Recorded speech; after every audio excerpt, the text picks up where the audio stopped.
I'm Steve. And I'm Nicole. It's the Level Up Grow Show. No matter who it is, I need just a little reefer. You see, smoking sweet as Chiba. A jazz cabbage in my lettuce bag. Sweet And today we have special guest Heavy16, which isn't fair because that's what I run and I just like it. So it's hard for me to interview. You're biased. I'm biased, but I don't know the details. Sure. I love the product, but I don't know the details. Yeah, it's a very complex line. It's a simple line of complex formulas. I'm excited to designed learn, that way. to learn a little bit more. So tell us who you are and how long have you been working for these guys, and what type of people do they seem? Who owns it now? Are they taking care of you? You like it? What's going on? Right on. My name is Jason. I've been with Heavy 10 years officially November, but using the product for upwards of 13 or 14. I was one of the first people in Michigan to try it right after our caregiver laws went. I was building rooms for people. And there's a lot going on in Michigan. Yes. I mean, there's a grow shop like on every corner, I think. So they are thinning out. I had almost 3 dozen shut the doors last year. So it's the market is really kind of shifting. Some of the smaller shops are shifting online. There's a portion of that, yeah. As Hydrofarm is our parent company now, we try and regulate any non-official sales and things like that. Although store owners are themselves, they're business owners. They can do what they want with their product. We can recommend, minimum suggested retail pricing and things like that. So the online portion is some of it, but mostly of it. The foot traffic was gone, 50% plus coming into some of these stores that they're not there anymore. Oh, sure. We definitely feel that, but we got the idea man over here, so he's. You have to keep doing that. That's right. We got to keep it fresh. We come at it at all angles, and if we didn't do that, we would be on that list that you just named. So, and even with very little competition, it's a small movement in Illinois right now, and this Illinois right now reminds me of Michigan in like 2011, 2012. Yeah. Where we still had cafes closing the doors and having swap meets and things like that, where there was a huge gray area where patients were like, okay, dispensaries are in the law, and the other side was like, dispensaries are not in the law. Right. So it took a little bit of time till a rec law came, but that really opened up the amount of licensed facilities in the state. There's quite a few. How does that affect the home grower? So initially it didn't until COVID hit, and then stimmy money came in, obviously, and you guys know, people were building little rooms and things like that, and then the stimmy money ran out, and then that was it. And then it was easier for those that were smokers to go to the dispo and get what they needed as a piecemeal basis, and then they weren't having to pay 30% higher electric bills. Like I'm in Michigan, I got a 12 light grow. My electric bill is 30% more than it was a couple years ago. So that's going to bring in a lot of pressures to these small growers, and they're just going to say no. And the whole electrical bill issue is a whole nother issue. And I was a steam fitter growing up, so I worked at some power plants, and I have my opinion on what created the issue because I watched them close all these coal-fired plants, and they eliminate a lot of competition. The base power is gone. And then, now electricity's, I feel, almost double at least. At least. It's outrageous. For sure, right now, for sure. For sure. And that's a major impact as well. That affects all of us. I mean, it affects you guys. It affects everybody. Yeah. And I did a little research before you came on because I wanted to know. I didn't ever know like the details behind the formula. Sure. And the guy originally that had it, he went to that school. So it was formulated by Bryce Patterson. He's an agronomist. Went to Cal State or one of the California universities, San Luis Obispo, I think it's if I remember correctly, to be an agronomist, and was deconstructing fertilizers while he was in high school, and that's what he kind of got interested in this liquid that's feeding plants. And got through school using the knowledge that he gained to do the Bud AB first, and Veg AB was next. He joined in with at the time, Los Angeles grow store owner of a Green Coast, and they partnered to produce the fertilizer line. So Bud AB, Veg AB was first. We call it Old Prime was also involved, and that was a 10 mil, 12 and a half, 15 mil dilution, and now we're at 1, 2, 3. Yep. Foliar was there. Foliar was Bryce's favorite product. Yep. Why is that? Why is the foliar his favorite He product? feels it does the most work, if I remember correctly. Yeah. You can see Immediate returns. You do. It's very rewarding as a grower. And if we're going to talk about the foliar first, it's crazy how many people don't foliar spray. Well, that's how our produce is kept fresh at the grocery store is through foliar. And that's how a lot of, think of a crop dusting plane. That's foliar. It's the most efficient way to transport. Especially since we have the ability to use with the foliar spray and feeding through the root zone the xylem and the phloem, so we're increasing metabolism rates. It's a 45-minute saturation rate with the foliar spray. Mm-hmm. So that's when you see, like you mentioned, you can see you feed them and you come back into the room and they've already accepted it, they've already utilized it, and they're praying, they're peaking. Right? Listen, who doesn't like immediate gratification? Right, that's kind of what we're about nowadays. Right, and as a grower, it's a while before we reap our reward. So to see something that kind of just lifts, kind of just correct. Feel good. Very few things in what we do are fast acting. That's right. And foliar spray, I guess, is one of those things for sure. Yes, I agree.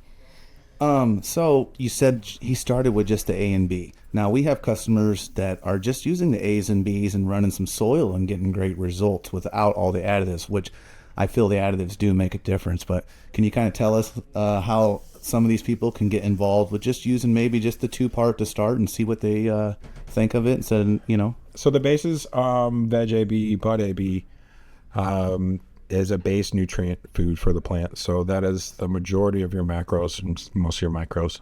That will get the plant from A to B. We have more forms of the available macros than our typical competitors, whereas calcium nitrate might be their most common form of calcium or nitrate. Mm-hmm. We offer 4 different forms of calcium, 2 organic forms and 2 naturally derived. We call it cascading calcium. So it's like not time release, but a timed uptake where they have the ability to have those different forms to create the building blocks they need to, more so than if they just had one form. Does that help with the cation exchange? So the cation exchange imbalance is more sort of a calcium and cocoa issue. So cocoa core and the element of calcium have that cation exchange imbalance at the molecular level, right? So Heavy helps with that because of the amount of calciums that are available. So in a typical line, and I would say a medium to low performance room with calcium or with cocoa, higher levels of base will be sufficient for that. Mm-hmm. So 10 is what we rack on the card, and that is for little grows to big grows. And that's on your recipe. Like that's if on a you're recipe. Running with cocoa, you're gonna. So we just have soil cocoa, I think, is listed, but okay. I have the ability, or we have the ability to jump the bases a couple mils per gallon, and that usually satisfies.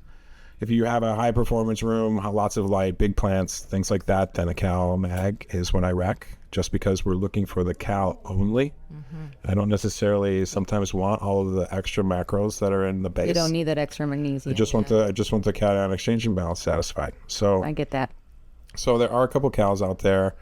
Growtech is one for veg. It's great. It's a 2.0 nitrogen, but something that's lower, a 1.0% nitrogen in flower is great, because the less nitrogen, the more phosphate is uptaken, so you have better bud development. So it will benefit you more. So those nutrients aren't battling for each other. Correct. So that's where the proper ratios come in. Lots of guys will run something like CalMag Plus or something. Have them swap that out for Cali Magic, and they do way better. Yes, I agree. So Nicole runs the fire. I think she adds that to her line. Is that right? I do. I run the House and Gardens line. Okay. And Solid I actually used Aqua Flakes, even though I use soil. I run like a soil cocoa mix. And I run the fire. I love the fire line from Heavy16, and I run it all the way from the last couple weeks in veg through to the end. So it's a great pre-flower stimulator. That's why we run fire in veg. The Heavy has the ability to kind of accelerate the growth rates of plants. So I quote people maybe a day or two off full flower if you run Heavy compared to what you were doing before, because metabolism rates are faster. Yeah. You have more available elements, so she just grows better. You notice the stacking a little bit closer together, and sure. And then I really fire it up at the end. I use it as a PK boost at the end, so I can really see it doing this job when it comes to tighten up those buds and really finishing up There those. are elements in fire and roots as well that are in no other nutrients. Tripolyphosphate is one of them, which is a time-release phosphate. It's also expensive. So that's part of the reason why Heavy is a little bit more on a sticker price than others, because we have more forms of those elements. We have unique forms of elements like the tripolyphosphate, alfalfa extract, beeswax extract, which is, they can be known as another name, but it's a great natural plant growth regulator.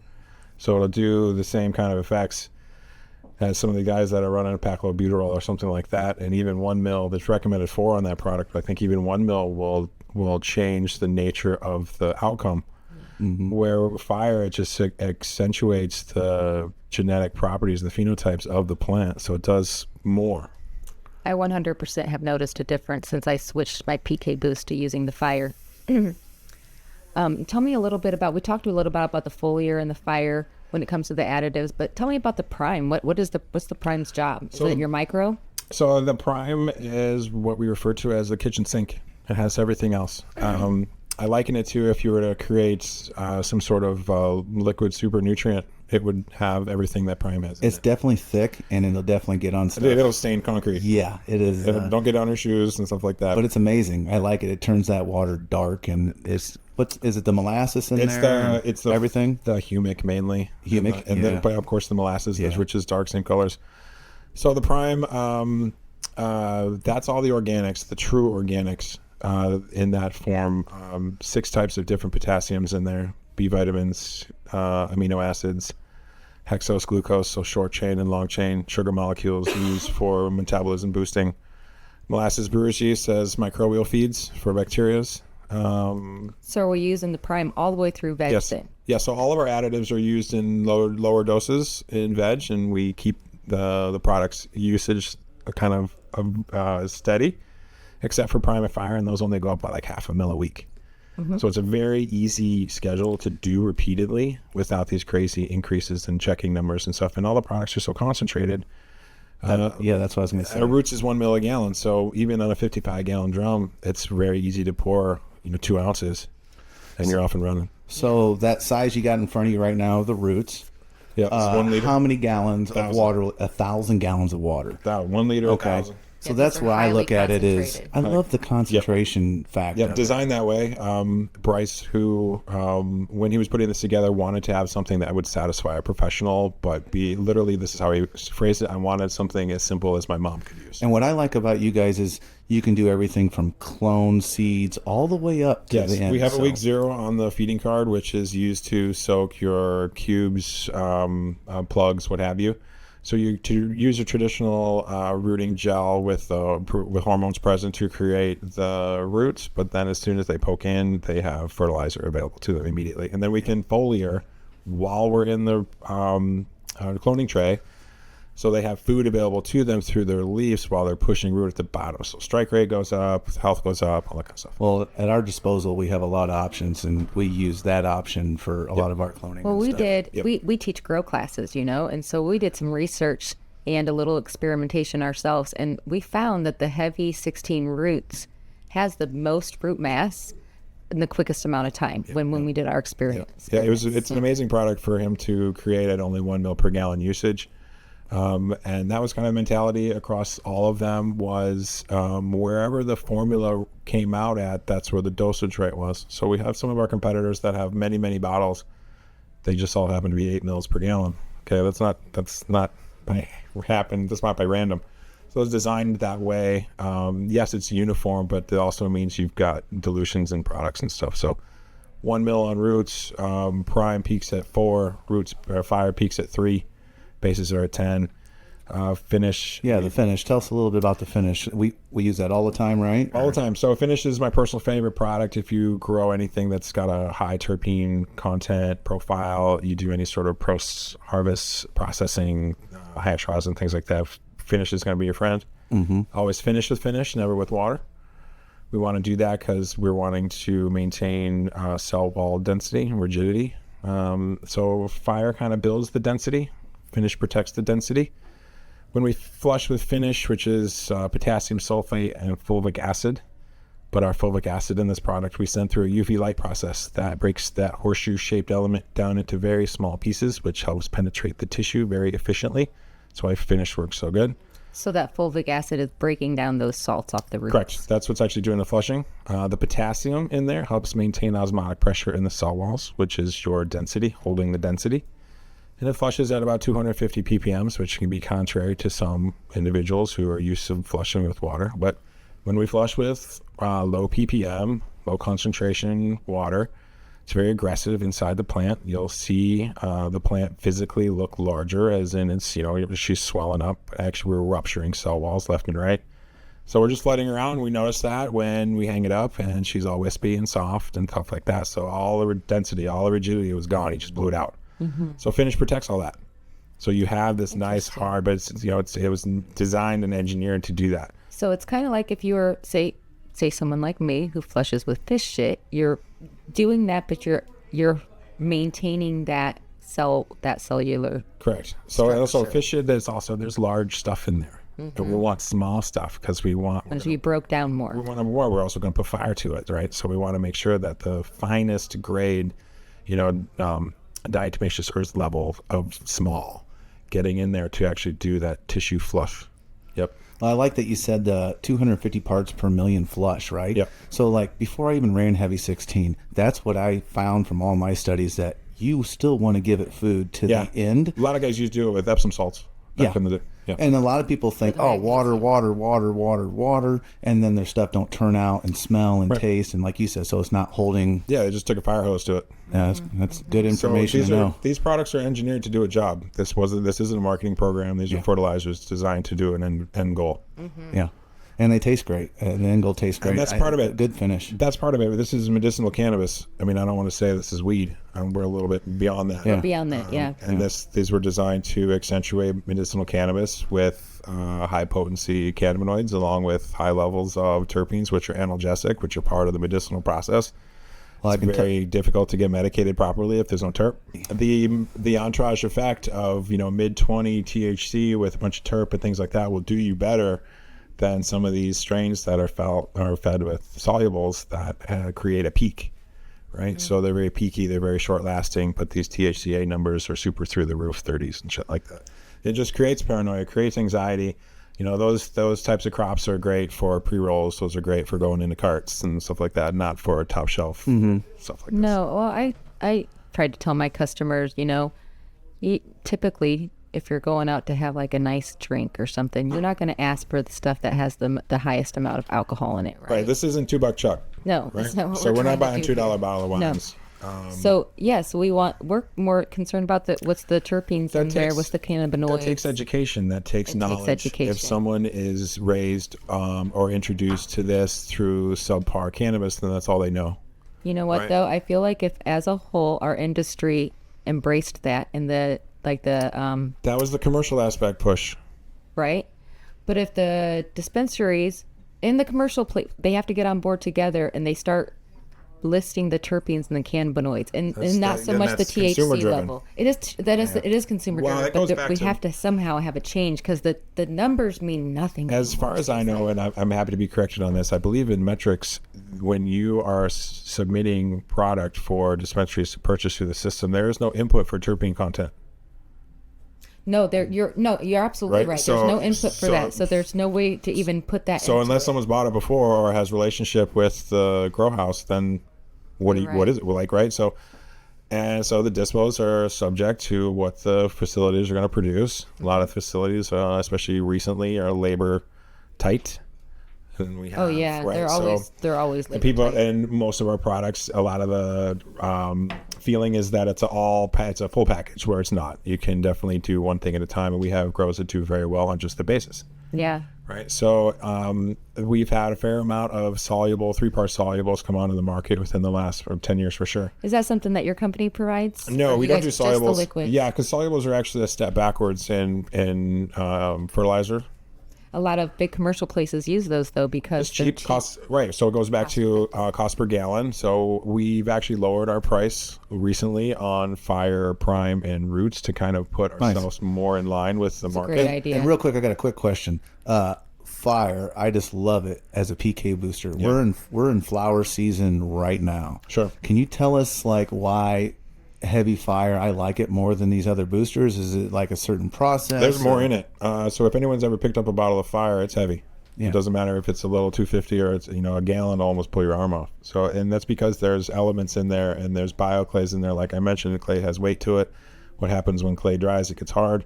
That's in your cell walls, so that builds density, which builds yield, which builds weight. Right? Makes sense. And it stands out above all the other PK By far. boosters. So By far. And we're in flower season, so maybe a lot of people want to hear And then this. So. we just went into flower a couple weeks ago around here, at least in Michigan, where I'm from. August 14th, I think we go up there, so pretty soon here. Yeah, it's right around here now. Yep. So any sort of, and that's the thing, any garden that's never used a heavy product, as soon as they roll in one of the bottles, let alone all of them, they're starting to level up. They're starting to increase more than what they were. I have a garden that's doing a sample in Vermont. He's in undercurrents. So I broke down every product with him. And Deep water culture, you mean? Yeah. We actually have a fair amount of people that do deep water culture. We have a deep water culture feeding card on our website. Some of the products are reduced in potency, especially Prime. Prime has molasses and brewerage yeast, which is a bacterial feed. You gotta be careful with You gotta that. be careful of that. So products like hypochlorous acid in those conditions and in those systems is beneficial because they want to be sterile anyway. And even though this has molasses and brewer's yeast, if that product can sterilize the system and guarantee no bacteria, period, then it doesn't matter if there's molasses and brewer's yeast in there. What about, speaking about the nutrients and how to use them properly and stuff, what about using reservoirs? So is this something that I can mix up in my Sure. reservoir, keep for a week, So 3 days. Three Three days seems tops. to be like the normal kind of when I kind of come across. Do you want me to come clean? Do you go longer? Yeah. No, that's fine. And Should I keep it agitated? I don't agitate or anything really. I don't add as long as air or there's no nothing. bio, I so as soon as mix. there's a biofilm on the surface. Yeah, I don't get that. I use it by that. As soon as you get the biofilm, then the product is passed. But if you can keep a small circulation pump, more so than an air stone, to keep that slow churn under the surface. Yes. The air stone can add more DO to the solution than the Prime has the ability to hold on to. Well, the other thing is pH will go up. I find that when I run the pump too much, it does heat it up too much. So probably That's put it the on the trade-off, timer. too. Put it on timer. That's a trade-off too. Yeah. Gotcha. Okay. So 3 days in a reservoir. 3 days. It doesn't necessarily have to be agitated. So it does, because It does. you will have it will stay longer. If there is no mix, it will get the biofilm sooner.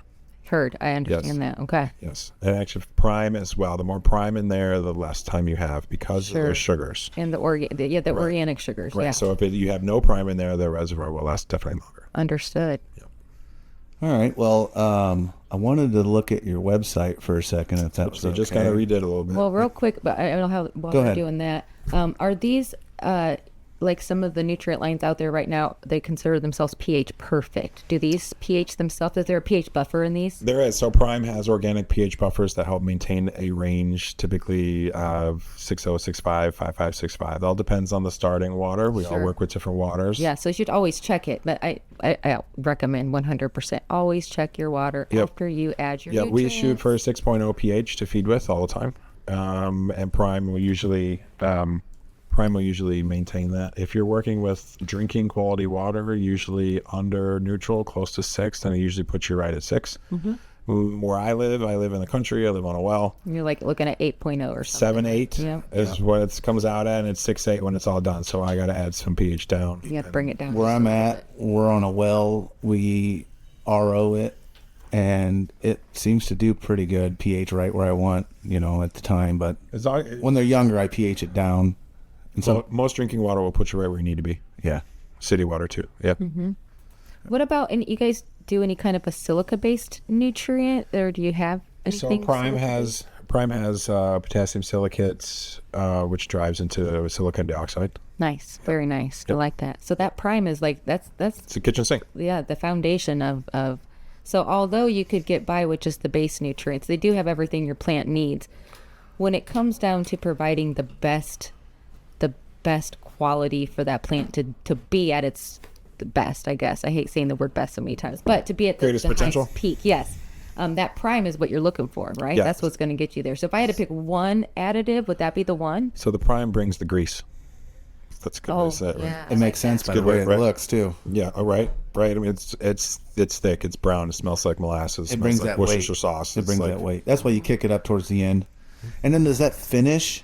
Does the finish actually add the weight too? I feel like when I'm running it towards the end and I'm using Yes. 10 mils, I feel like it's bulking my stuff up. Yes, because a lot of it's releasing what's in the media for the past 10 weeks, 9 weeks. So I do an accelerated flush my first day where I run a fair amount of volume through my pots to try and exchange as much previous do that fertilizer with finish only. And then she actually can flush a little bit faster because she's got the finish available instead of that kind of cross of like how much finish is in there versus how much A and B and sugars and shit in there. So I try and get as much of that out that first day with a high volume finish flush, 20 mils per gallon. High flush.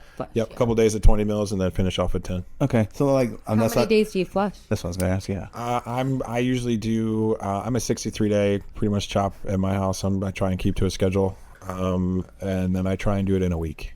So So flush within a week? that's me. So I do high volume. I got a batch feeding system with Netafims and all that kind of stuff. No, I like at least a week or less. I don't like a long heavy flush. Ultimately, check your ppms of your runoff when you start, and track your ppms of your runoff as you flush, and that will give you your flushing progress. And then if you know 250 is your input, you see what your output is, then We're trying to get it down to 0. Right, and We're then as it's- close to that as we can. right, then it's up to the grower on what they want to do with their genetics. Yeah, I understand that. Very nice. All right. So is finish something that I'm going to use through the whole grow? Or am I Yes. just using it as a No, we do it in multiple reasons. Finish is the other microbial feed in the line. That's the fodder. know that. Fulvic acid is fodder for beneficial fungi. So we run it all the way through as that, and then we run it at 2.5 mils per gallon, and that helps maintain salt levels, and that helps. Let's go back and repeat that just because Steve was Sure. in the way, and that was really good information. So let's take a breather for a sec. I was trying to grab a jar of the buds because I want to show some of the buds. Yes, do that. Breathe. Everybody breathe.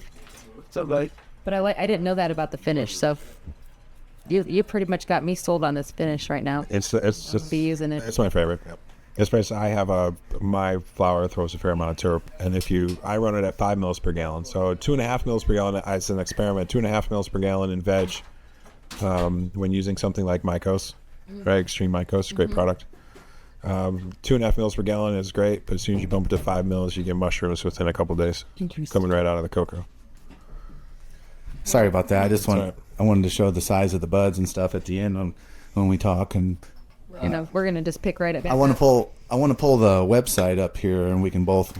It'll be a screenshot of us like this looking at it. Yeah, our website now has every language. We just put that on. Well, let's go back and finish talking about the finish. Yeah. and then we'll Okay. catch up there. Keep me in line, Nicole. Just I am. I'm smack trying. me. Yeah, 100% organic. It's not OMRI, but all inputs are 100% organic. So that is a plus. It's one of the best flushing products out there, hands down. So is that something I just use to flush with, or should I use it throughout the whole? So ultimately, with any of the heavy products, the longer you use it, the more benefits you'll get. That doesn't mean it's not going to do the job when you need it to do, especially finish. If someone has never used heavy before and they come in and they need a flushing agent, and you're like, I have 100% organic flusher, perfect for you, and it's heavy finish, then they can take it home, and technically 20 mils per gallon, 3 feedings, 2 runoff should be the appropriate for harvest. However, I mean, everybody runs their garden differently. But heavy will put you off on a nice earthy flavor, 100% organic, so it brings out the genetic phenotypic expressions, all these do, especially fire. Yeah, that's what we're looking for. So if you're even breeders, like guys that make seeds, they have more seeds, they're darker, they're larger, they have better strike rates when the moms were fed heavy.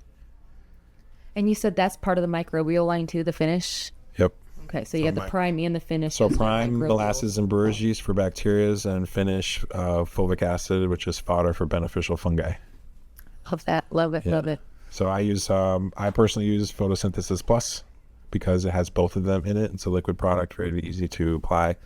But you'll do the best if you can get some sort of beneficial bacteria and or beneficial fungi in there. Because you're already feeding them. You're already presenting the feeds into the root zone. Right. You're already presenting the food. So just get them in there and let them do their job. Yeah, but you're. I mean, Yeah. that the molasses is feeding those beneficial bacteria, but now you just got to get them in there to work for you, because Correct. that's how you're going to get your nutrients to go up a Correct. little bit. And with that, we've got a couple of separate schedules. You'll see on our feeding card. It's actually on the website too. Let's do that. We have a foliar schedule where we can add fire and roots into our foliar spray. Now, our foliar spray is a tincture of dichotomous plant tissue. So it's like plant blood. It has these natural sugars that make the mitochondria produce more ATP. So at a cellular level, it's an energy booster. It's part of the reason why it does so well. But we put the same calcium suite that's in our veg base as well. So two naturally derived forms, two organic forms. 45-minute saturation rate. There's your feedback and your immediate feedback. So we do that all through veg, but once we get close to flower, we reduce the foliar concentration by 25%. We add in 1 ml per gallon of roots, 1 ml per gallon of fire. Okay. That allows the plant to flip into flower even faster, even harder, because like I mentioned, we're increasing metabolism rates through xylem and phloem. The beeswax extract, alfalfa extract, as known as another name, helps with that. You got the seed. That's the seaweed extracts. So there's 2 types of kelp in there as well, but it's a word that starts with T. Right. A long word, yeah. Yeah, a long starts with T. It's very similar to that, but not that. Yeah. And then the bioclays, and then phosphite, which is PO3, which is a very bioavailable form. It's very potent. It's very expensive. It's one of the reasons why our products are a little bit more expensive, because we have higher grade elements in them and a more complete list in them, so they're a little bit more. And me as a grower, that's what I want. Yeah, and then there's a bang for the buck.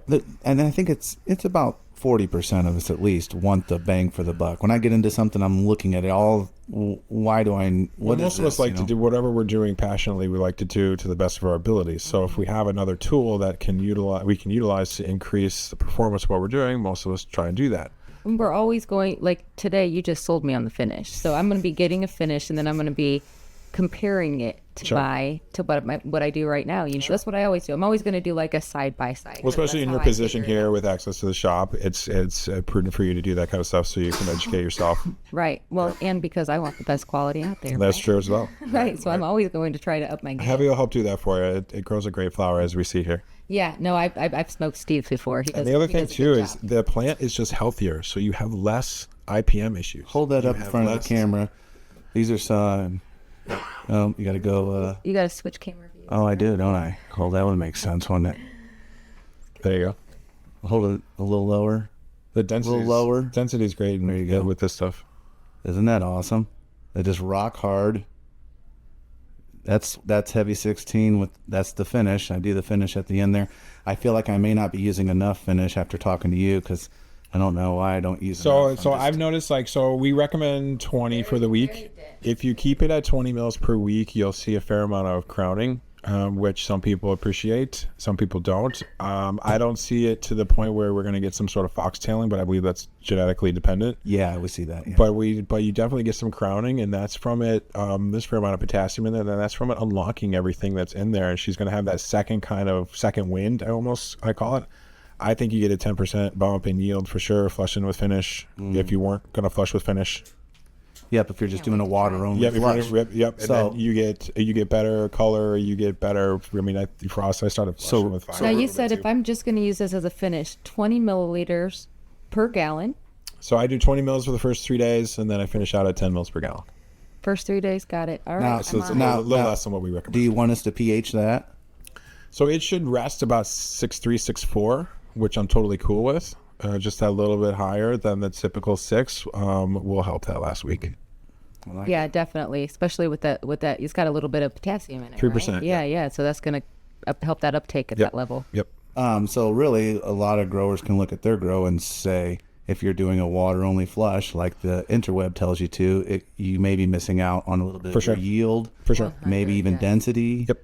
And it's an engineered product to do the job that we didn't have before, and we were using water to do. Some guys, I heard a long time ago, some guys would run Epsom salts, some guys would run a CalMag. Then they're doing it for the concentration to try and limit the impact on the cell walls. So the theory was there, and I think he just perfected the execution. That's awesome. Yeah. We've unlocked the science behind things now, right? So Heavy is heavy on science. That's kind of one of the things that we're known for. These bottles have been attempted to be deconstructed and re-engineered by many of our competitors, and we know that for a fact, and it's never happened. We haven't had a new product in over 10 years, and there's no need for us to have a new product. It's good. Yeah, the original layout of it was excellent, and I'm glad it hasn't changed. No, and I was a tester for fire, roots, and finish, coming to my house in white bottles with magic marker on them, because I was with the company back then using it personally. I ended up becoming personal friends with some of the other employees there, and they asked me to represent them in Michigan when the time was right. And I don't use anything else. I don't even like smoking weed. That's not heavy ground.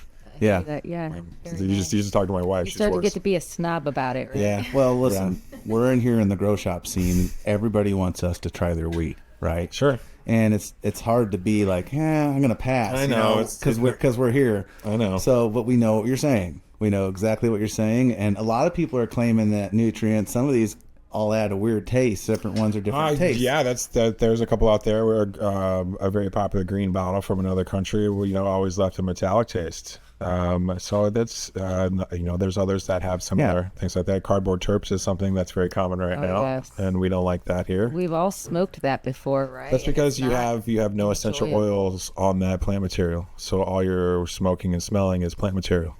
And so you need to, that's part of it too, as I talked to a gentleman out here earlier, is maintaining your terpene content through harvest, through dry, through cure, to Proper smoke. harvest and dry and cure. Correct. Okay. We offer a class on that. So let's say I'm new and I picked this up and I want to use it. I see here on your website you have a nutrient calculator. Yes. I like that.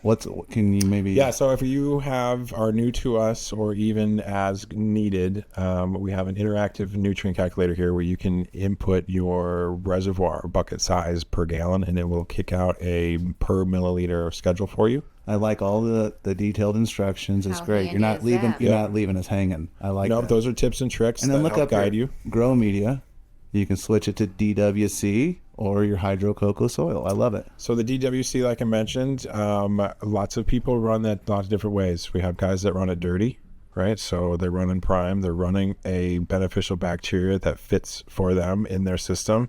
There's guys that just run base, finish roots, foliar with foliar fire, right? So they're still getting stuff, but they don't want the clays in there.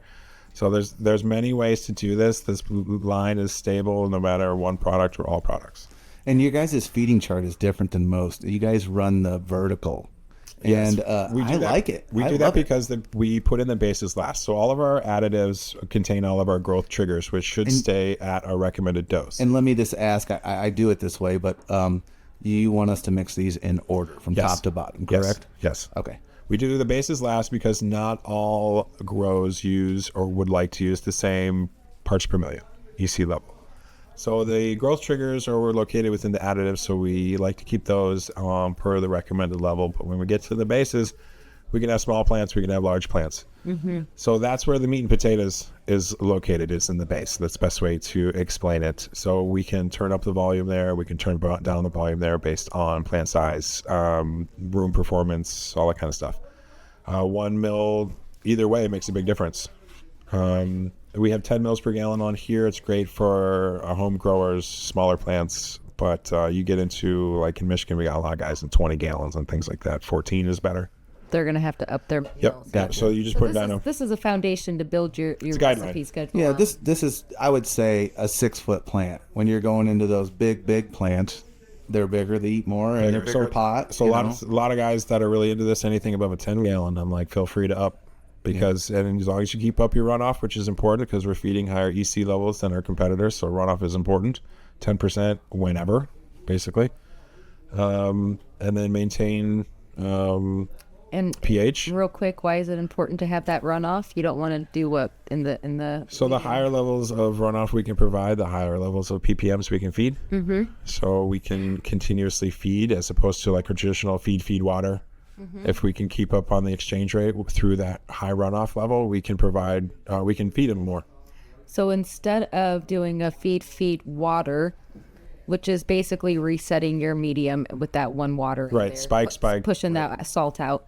You're saying push the salts out 10% runoff each time. You can continuously add nutrients That's exactly Pretty how, much, That's how pretty I much. run my grow. I Pretty don't. much. I Very don't. basic way. I only do a water runoff if I'm lazy and my reservoir's empty. I'm like, I'll just And get we've all water been there. today. Yeah. Yes. But otherwise, I feel I feed nutrients, and I always just do a runoff. Yeah, I agree. Yes. That's the way to do it. So nowadays, a lot of grows are getting very technical with a lot of sensors and data tracking software. Some of us are still old school, where we just kind of batch feed and pick up a pot. Right. So That's me. a lot of caregivers and home growers are still in that situation.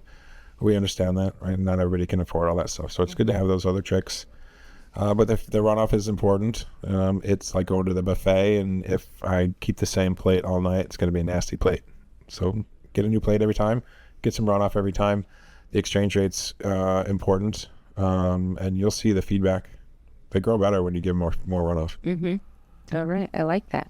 Very nice. Yeah, and a lot of people feel like, oh, I don't want to waste that. And It's called drain to waste for a reason. yeah, the roots are healthier because they're getting Right, that you're giving it flush rinse. too, Correct, right? They're getting that freshness. It's like taking a shower every day or taking a shower every 3 days. Correct. you know? And you can look at a pot. Even you can watch the bottom of the pot, and if you just feed it a little bit at a time, that bottom is always dry.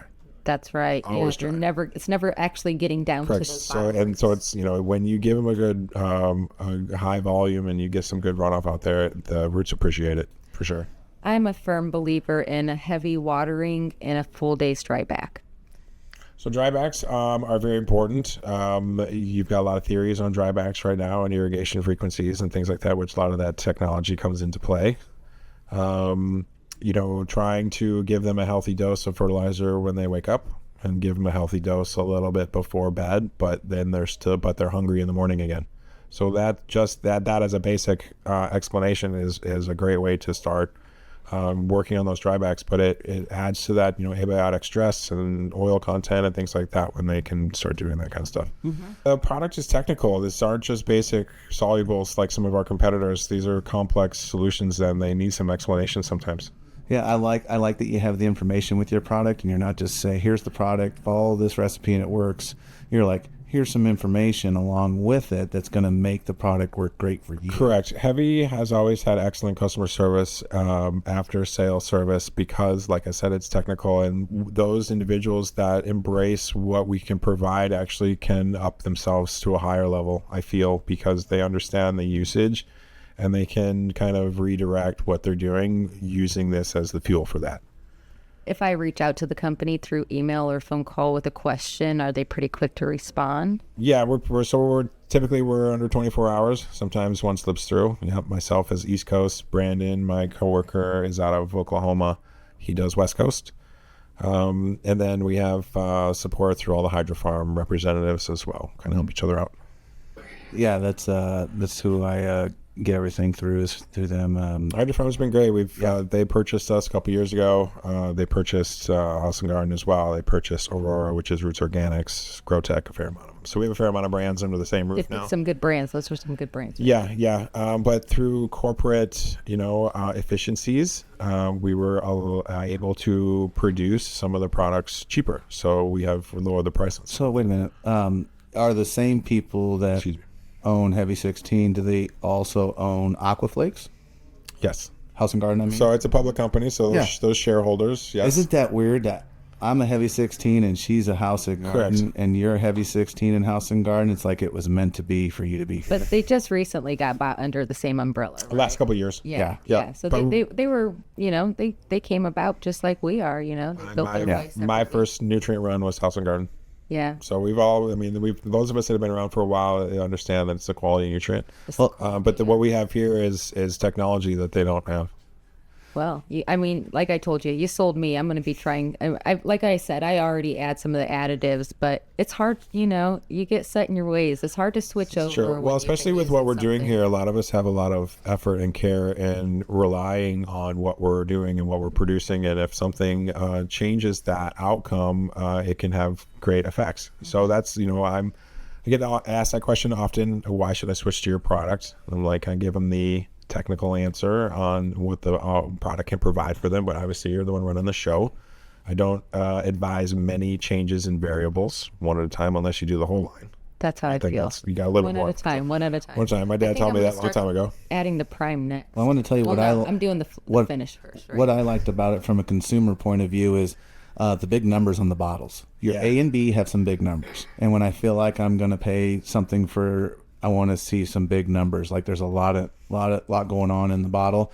And when you compare them to everything else, you have some of the bigger numbers on the A's and B's. Yeah, especially our fire 110, 16, 116. Yeah, like I 110, really 16. Yeah. loved seeing those numbers. That's probably and one of that- the reasons I went with that one. That equates to higher ppms and the nutrient solution, which drives higher rates of growth. And I feel like it goes further as a consumer is what I'm saying. I just does. feel like I There's- get the most out of my buck. there's you know? value here. There's always been value here through the dosage rates. So that's part of the what you're purchasing with any product is the dosage rate that they decided to provide for you, and that's literally how you have to look at it. It's really nice for sure. It lasts way longer than a lot of the other lines. Yes, You know, it's gonna last and with that, organic preservatives and organic buffers that keep all elements in solution, so we don't have elemental fallout like you have with some products. So your that are shelf very life basic. longer. Shelf life, right? Yep, longer shelf life. Right, and the products actually ferment the longer they sit. Oh, well, we like that as growers. Yeah, they get better. All right. As other things, no synthetic chelators. We use organic complexers for everything, so it does run technically on the organic scale. That is an argument, not necessarily an argument, but that's a point I like to make. We can have clean, naturally derived. We can have dirty, naturally derived. We can That's have right. clean, organic. We can have dirty. Well, it's how things are sourced, right? How things are sourced, exactly right. And we have some things that we deal with called aesthetic variations. You'll notice sometimes, like finish, for example, fresh finish looks like apple cider. It's kind of like that brownish. But a liter that's been on the shelf for a little bit is almost clear. But technically, they're the same chemical composition. But the tannins, which is a thing that's in organic things like wine and stuff like that, the tannins dissipate. Is that why you run the black bottle? It keeps the light off of it, and I would think black would be the best to prevent against the UV. Yep. So I like that about that. Also, I feel like it's going to have a good shelf life. At least it does. It does for me. That's important too, because obviously these bottles are gonna sit to some extent. It's a retail environment, right? And that was understood to begin with. I think we're good. We got a lot of good information, and then you'll be back, and we'll get some more or something. Yes, I'll be back and down here often. Yeah, and I got some outdoor growers that are running Heavy 16, and I'll go to their house, and we're going to shoot some videos and do a podcast with the results, and we're going to bring it all together for an episode. Nice. Watch that rain the end of September. Yeah, I taught them the old leaf blower trick. After That's it very rains, good. they go out and- Mini tents.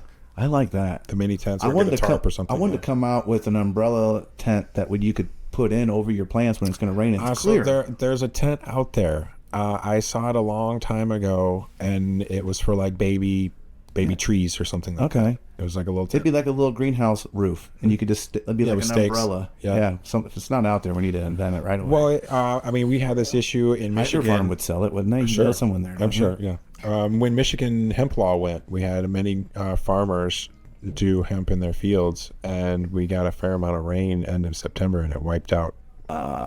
Is there anyone you want to thank? Anybody you or anybody we want to mention? I appreciate.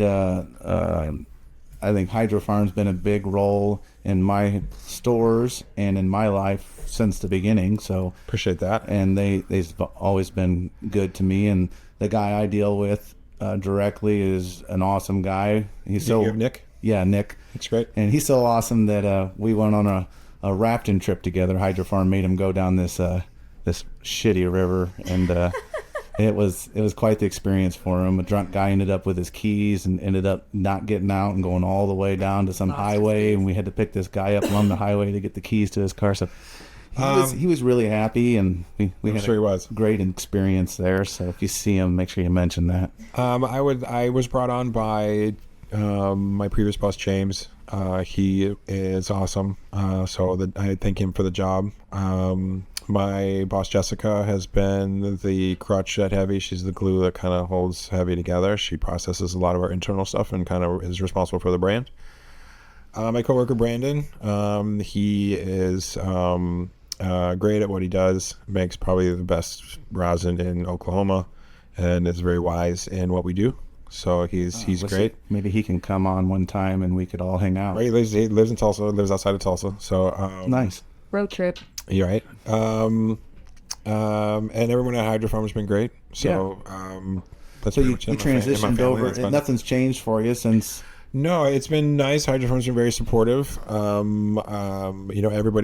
All businesses are tight nowadays. So that's been, coming from a privately owned company that was very liberal with marketing dollars and things like that. Yeah. It's a change to go into the corporate environment where everything is, publicly reported and all that kind of stuff. So processes have to change, and there's a little bit of adjustment to that.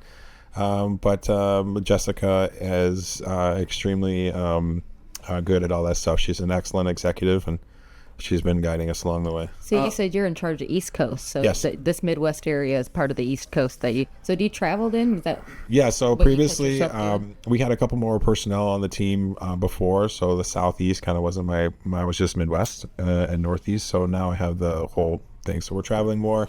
We also have more recreational legal states. So you guys had a legal medical program here, which didn't have home grows. So home grows is really kind of where we can kind of get in. Mm-hmm.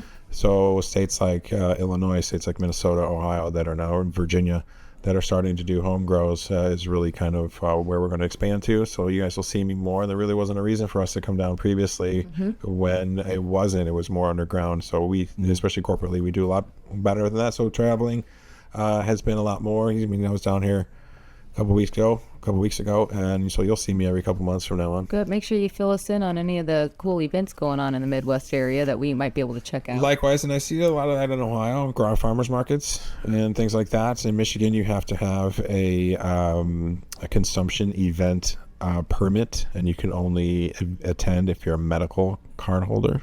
Whereas in like Ohio, last time I was at Ohio is a farmers market, and there are plants everywhere, weed everywhere, smoking everywhere. That's what we like to see. It's a lot different. You can do public consumption in these other states. We still can't. It's slow. It's slowly changing here. It's so slow. I'm just glad we're here at the beginning. The ball is rolling, so we can at least you can start to see. There's a glimmer of it, right? Right. As soon as the federal stuff goes, then I think it'll be really yes. good. So obviously that'll allow everyone to have the freedom and liberty to do it at home, but that will also allow the other side of the coin to flourish. Exactly. Right, and I hear rumors in places like Missouri where people are anti big weed. And they almost Like big pharma, big growth. They're anti-big growth. They're anti-dispensary. They're anti that. They want it homegrown. They want the black market. It's because some of the people ruined it, and some people. There's a few people that are doing it right, and there's the people that are just, we're doing this for money. Correct. That's right. There's a portion that I think going on in Michigan, and there's way too many facilities in Michigan. They're still rolling on facilities in Michigan. Too much in Michigan is right now now. the number one the price sales is so in the low. country. I think we just do a couple $2 billion in weed in Michigan. And it's crazy So as a how the prices change as you go from here to there because they're growing so much more, I guess. So as a home grower in Michigan, is it worth it to grow it on your own? So if you have at least a little bit of scale, if you've been doing this a while, this is kind of like your thing, and you've been ingrained in this, right? So most of those guys are still doing their thing. There's barns still going, like myself. Well, me and Steve, we just had this conversation, a couple days ago, that even if we didn't make money, even if it wasn't worth our time, right? We weren't it was cheaper for us to go to the dispensary and get it for ourselves. We would still grow. It's a passion for us, right? We even said if we were losing money on it, we'd probably still grow. Yeah, unless it was way better than what I could do. But yeah, unless it was that's Sure. right. That's right. It's the quality. Now that we got it dialed in, it's like it's just you get used to certain flavors and certain things done by you, and you can't. Like I said, when people come in, they want you to try their own. It's like you said, it's hard to try it, but I'm forced to try it, and some of them are doing okay with all these other nutrient lines, but it's a smaller percentage, So A lot of that boils down to gardener skill. Yeah. And one of those things in Michigan when we first started, Heavy did really well because it allowed any patient to grow a quality plant and grow quality weed. But they keep it simple. But it also boiled down to, was that person a good gardener? Could they make it from A to B? Could they keep their clones going? Could they keep their bug free? And are you growing good genetics? What kind of light are you growing? Right. A lot of people, if you have bugs and you just maintain them, the plant's still stressed. Oh, correct. So correct. You want to get them down. Once you have pest pressure and yields pathogen pressure, a lot of metabolism is diverted for that. Same thing if you don't trellis a plant, she's trying to hold herself up. She's not gonna grow for shit. Yeah. So a lot of that support for them is across many aspects. Yeah. Me and her both believe in trellising, and definitely increases my yield So Yeah, it's because you're taking the support off of her. yep. Right. You're not putting, well, same thing with the pests, you know, like you're going to have some fungus gnats, right? That's going to come with the game. Yeah. But is your balance of pests so much, is your pest pressure so much that your plant is having to divert? I feel like having just a little bit of fungus gnats keeps everything else at bay for some That reason. means you got healthy, decent soil. You know, The better nutrition you can provide, the tighter the tissue weave in the plant is. So those pests and things have a harder time penetrating. That's right. and the plant's just protecting itself strong like enough. it's supposed to, especially with all the humic acids and all the kelp and everything in the line. So that's the good expensive stuff that I've watched. It does an amazing thing for plants. It'll take a sick Kelp. plant and make it healthy. So we have two types of kelp in fire. One of them is very traditional, but one of them is very unique, and that will help bring that kind of stuff. Yep. Well, we're gonna let you go so you can go back out in the store floor for a little bit and see if anybody's wants to chat. I got some samples. So me and Nicole would like to thank you for coming on. I thank you for the conversation for This sure. has been great. I've learned so much today. And, Appreciate that. I'll be adding to my repertoire here from Heavy16. Don't forget to join us for our next episode. And click and subscribe. Peace out. Peace. Thanks, Jason. Yep. Bye bye. I need just a little reefer. You see, smoking sweet is cheaper. A jazz cabbage in my lettuce patch. Sweet for my